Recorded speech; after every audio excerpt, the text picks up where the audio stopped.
me the food, now! Hey, what the hell you think you're doing? Get him! Oh yeah, you better run, huh?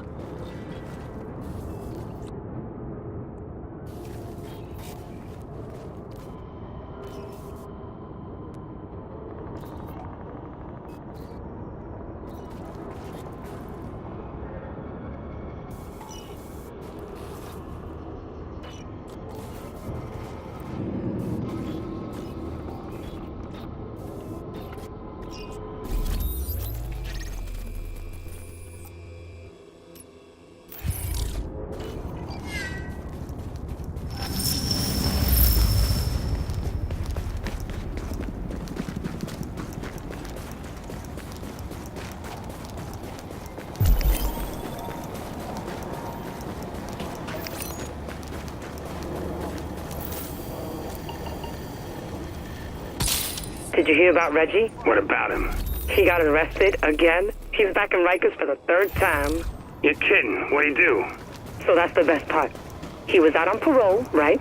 And for some stupid reason, decides to pick up work not 2 days after getting out. Picks up a gun and a package and moves to deliver in a restaurant downtown. All right. But he's had too much orange juice or something, so he desperately has to take a piss. So he walks into the restroom, and what does he see? What? 3 police officers standing and turning right as he enters the room. Did he walk back out? No, not Reggie.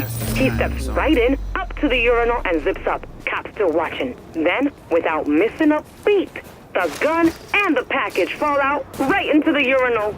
And the cops see everything? The cops see everything, and Reggie's cuffed faster than he can finish. Wow. Classic Reggie. Wow.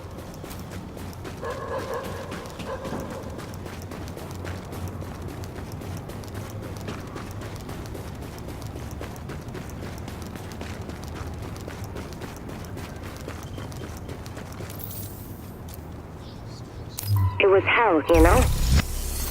But we couldn't do anything for them. We were out of beds, we were out of medicine, the staff was starting to come down with it. It was a nightmare. By the 17th, they shut us down. Too much risk of infection, they said. More like they wanted to concentrate all the patients in those Sarah Field hospitals. Maybe keep it away from the rest of the city.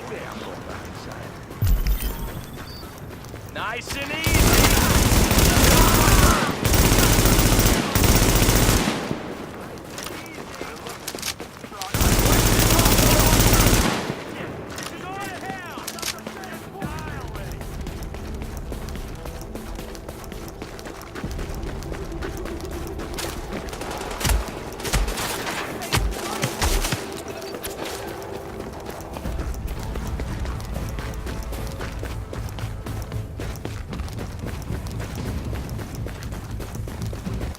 My prayers.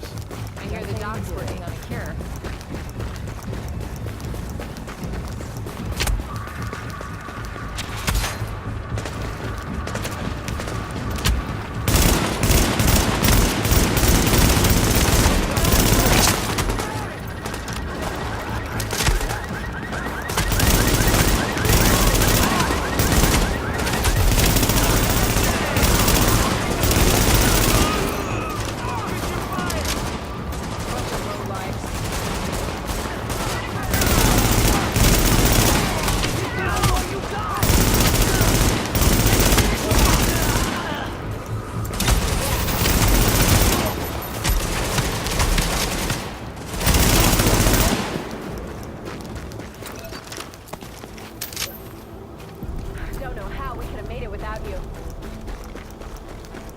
Next time, get here a little sooner.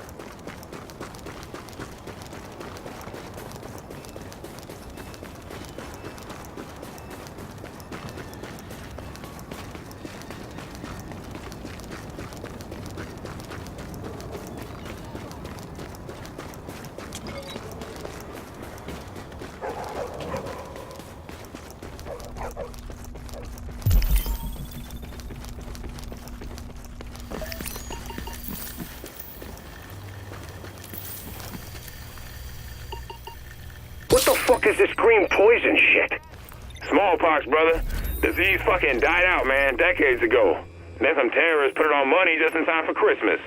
You gotta admire that creativity, man. Who the hell would even do something like that? Well, if they hadn't, you'd still be jacking off in your cell, wouldn't you? Might have been better off. And then what? What kind of prospects did you have? A low-paying shit job with a parole officer on your ass once a week? Selling goods until someone tries to jump you? Eventually you'll be back inside, you know I'm right. Yeah, I know it. Green poison is an opportunity, man. We rising up.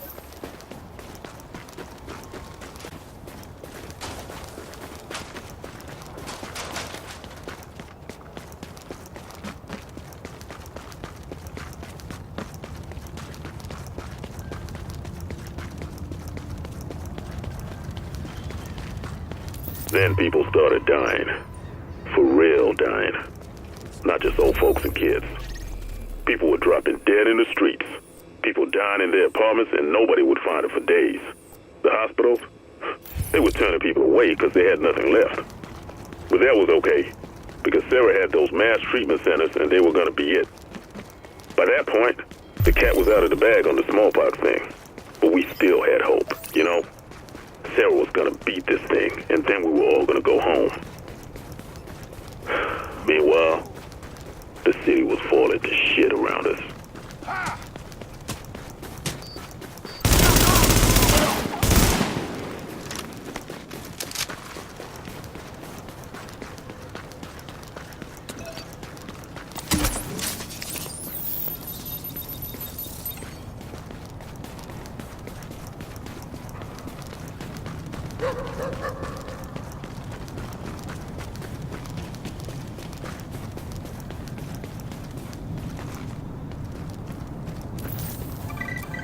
When did I get to Manhattan?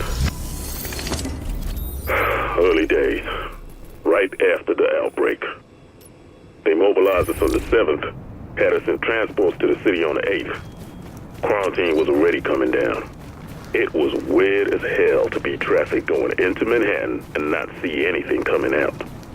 People hadn't started dying yet, but already things were pretty shaky. Half the city was sick, and the other half didn't go to work because they were afraid of getting sick.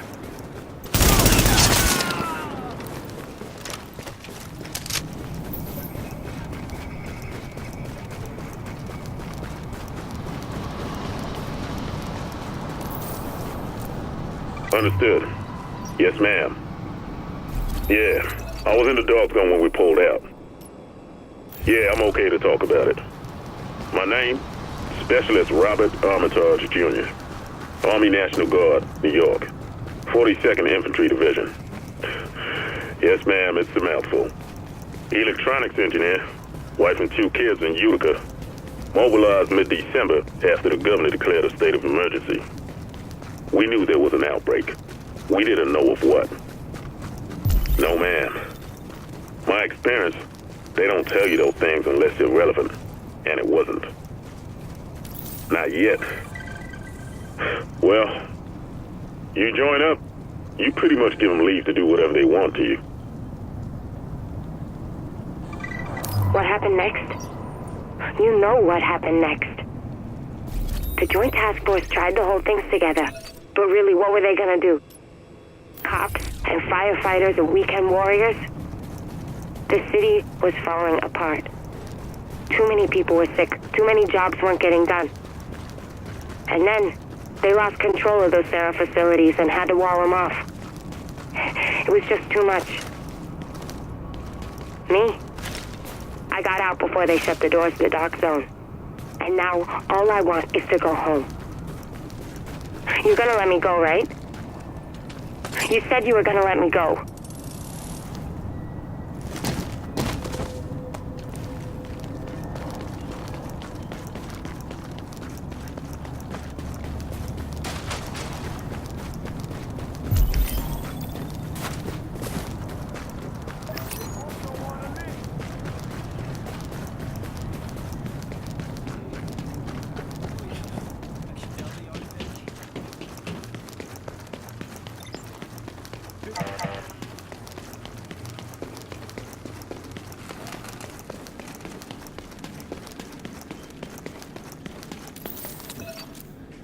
Mr. Tran, this is Charles Bliss calling.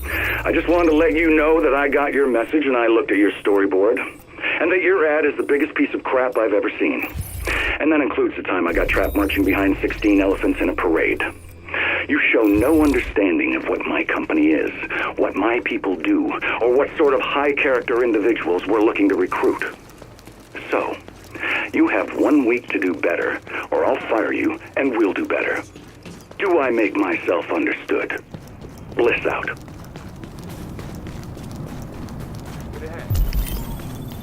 Hey, you can still catch that shit? Let's see how fast he can go. You and me, just how I like you.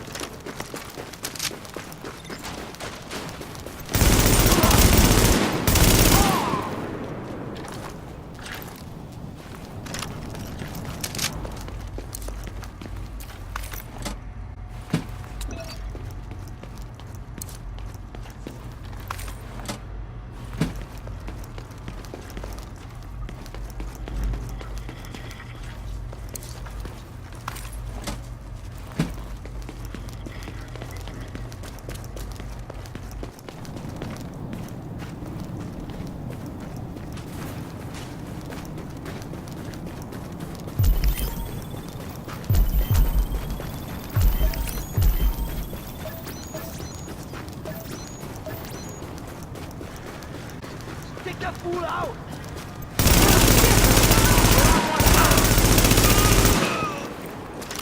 Now's our chance! Ain't no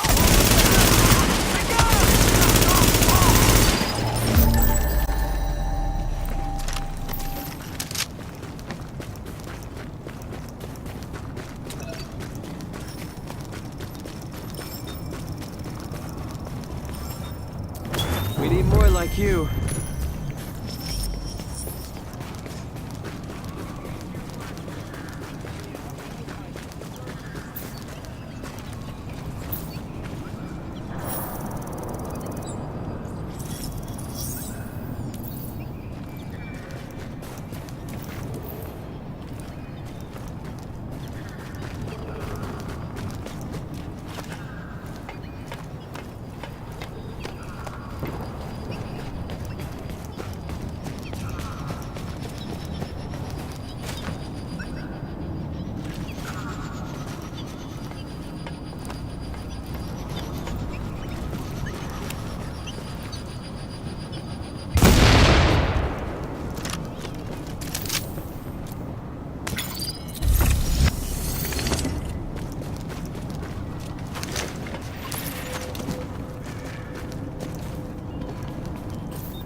Give me that. Got a nosy little fucker right here. Screw you!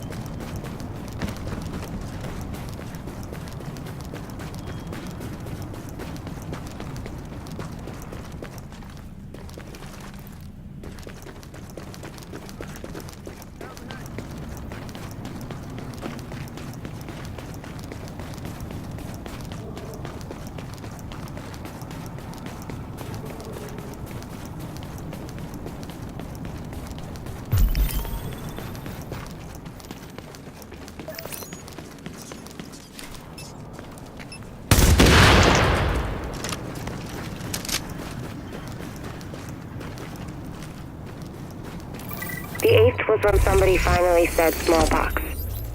Word came down that we were supposed to inoculate healthy patients with smallpox vaccine, even though our supplies were old and nobody knew if it would even work. The thing was, it didn't. People kept getting sick and coming in, and we just didn't have the room. We did what we could to make people comfortable, but we just couldn't stop it. We couldn't even slow it down.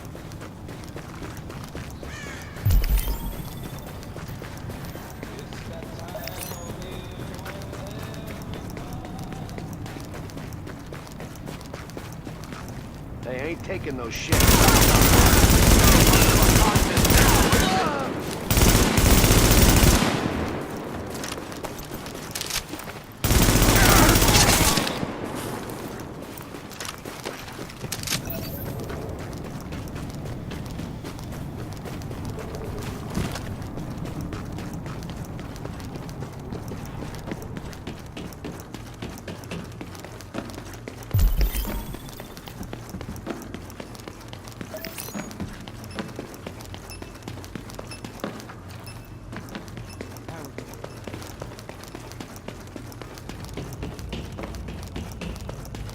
Nice and easy.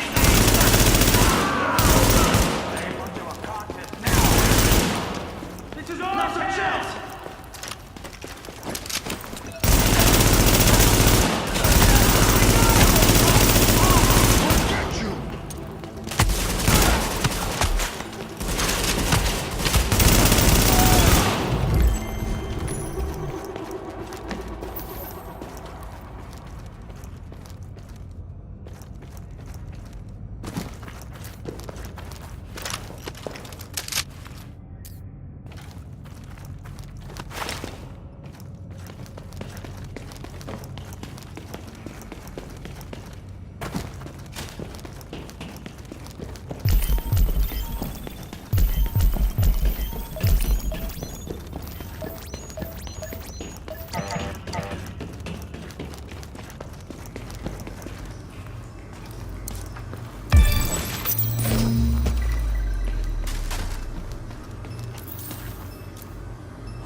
Lieutenant Colonel Bliss, sir.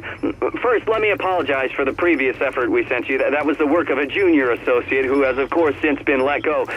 We've assigned all of our senior staff to your project, and I think you'll be very pleased with the revisions. It's a very simple concept. Just you, talking about your service and the idea of loyalty and duty. And I think we can bring it in at well under your budget, so call me back and let me know.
all turned into alphabet soup.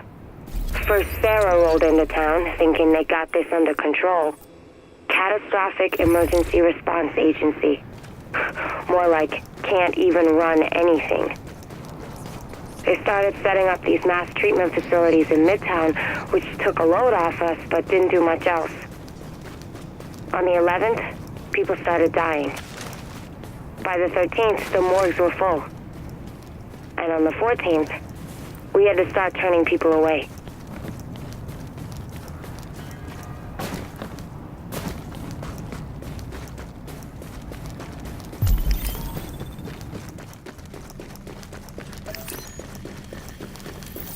So I'm thinking the ones we really gotta worry about are the cons. They know how to fight. Nah, it's those cleaners, man. The guys with the flamethrowers. They got discipline. They don't have range. Rikers, they've got some sort of arms pipeline in place. They've got sniper rifles. They've got SMGs. Flamethrowers, man. And those guys are fanatics. They don't run. Don't have to run if you drop them from half a click away. I'm not buying it. But what about the JTF? You think they're gonna be a problem? JTF? Are they still even in Manhattan?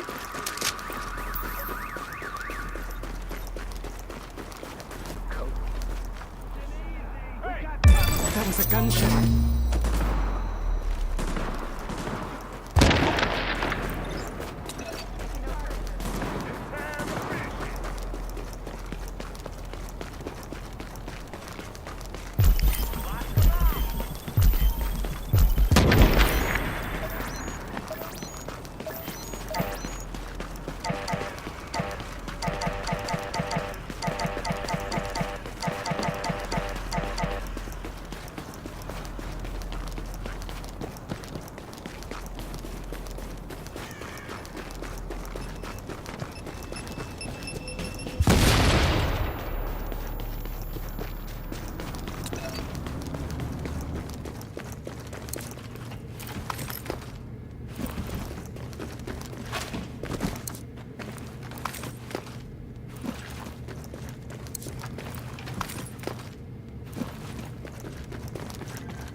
Our initial orders were to liaise with Sarah and provide support.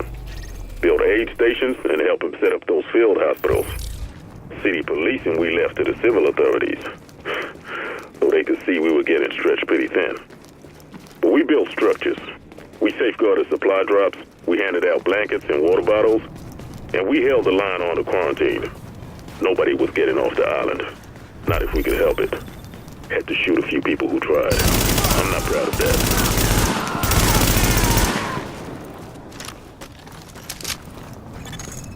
Readings indicate an echo nearby.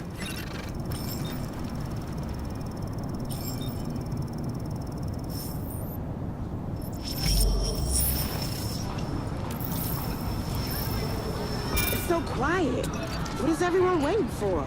I can't see anything. Are those SWAT? Fascist motherfuckers! Shit! Hey! Watch it! Hey!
their stuff. Readings indicate this area is safe. Listen up, New York. Rick Velasquez here once again with Wouldn't You Know It? The city's premier source for whatever it is I can come up with in between scrounging for food and trying not to get my ass shot in the streets. You want better? You're welcome to go and try and find it. In the meantime, I'm what you got. And now that we got that settled, let's take a minute to talk about a topic near and dear to my heart. My lungs. Specifically, what I'm putting in them, or I ain't, which is to say, cigarettes. I was a pack-a-day guy when this all got started, but like a lot of you, I'm guessing I had to go cold turkey real quick. And it sucked. And it sucked worse because of everything else that was going on. Those people dying all over the place, it didn't seem like it was the time or the place to bitch about needing a puff or two. Still, you'd think that there was still one smoker on the outside who'd tuck a couple of packs into the supply drop. But it ain't happened. Now, I hear you say, Rick, it's more important to include food and medicine. But geez, all those thousands of supply drops they've done, all the packages they dropped on our heads, and not one pack of smokes. They send cartons of dessert cakes for Christ's sake, but no smokes. And that makes me wonder. Maybe the reason they're not sending any smokes isn't because it's more important to get technologically advanced handheld fruit pies. Maybe the reason they're not sending any is that there aren't any left to send. That there aren't enough people out there to keep those particular pieces of machinery humming. And that the government's already picking and choosing who gets to do what based on essential needs. Yeah, I'm not saying that that's the way things are. But I'm saying that's the way things could be. Cigarette here.